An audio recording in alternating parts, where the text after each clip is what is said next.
പല ഓഫീസുകളിലും മുസ്ലിങ്ങൾ അവഗണിക്കപ്പെടുന്ന അവസ്ഥയാണെന്ന് അഖിലേന്ത്യാ Sunni Jamiyyathul Ulama general secretary Kanthapuram AP Aboobacker Musliyar. മുസ്ലിം സമുദായം രാജ്യത്ത് ഒരു ഭിന്നിപ്പും ഉണ്ടാക്കാൻ ശ്രമിച്ചിട്ടില്ല. ജെറുസലേം ആസ്ഥാനമായി പലസ്തീൻ രാഷ്ട്രം രൂപീകരിക്കണം. അതിന് ഇന്ത്യ അടക്കമുള്ള രാജ്യങ്ങൾ മുന്നിട്ടിറങ്ങണം. മുസ്ലിങ്ങളെ തുടച്ചു നീക്കാൻ അമേരിക്ക അടക്കം ശ്രമിക്കുന്നു എന്നതിന്റെ സൂചനയാണ് ട്രംപിന്റെ പുതിയ പ്രഖ്യാപനം. എന്നാൽ വില കൊടുത്തു വാങ്ങാൻ റിയൽ എസ്റ്റേറ്റ് ഭൂമിയല്ലെന്നും കാന്തപുരം AP അബൂബക്കർ മുസ്ലിയാർ പറഞ്ഞു. മുസ്ലിംകളൊക്കെ പോകണം.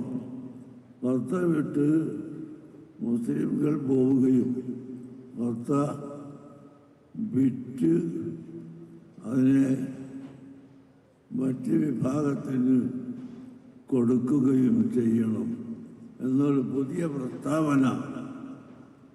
എന്നാൽ നമുക്ക് പറയാനുള്ളത് ഭർത്ത ഒരു റിയൽ എസ്റ്റേറ്റ് സാധനം അല്ല.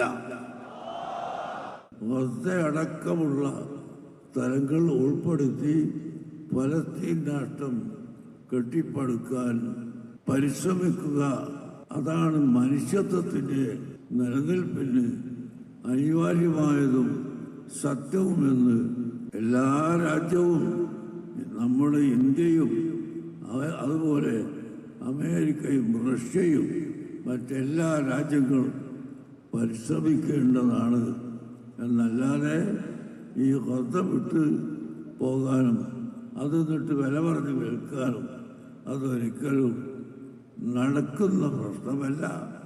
അതൊരിക്കലും ഈ ലോകത്തെ ജനങ്ങൾ അനുവദിക്കുകയുമില്ല.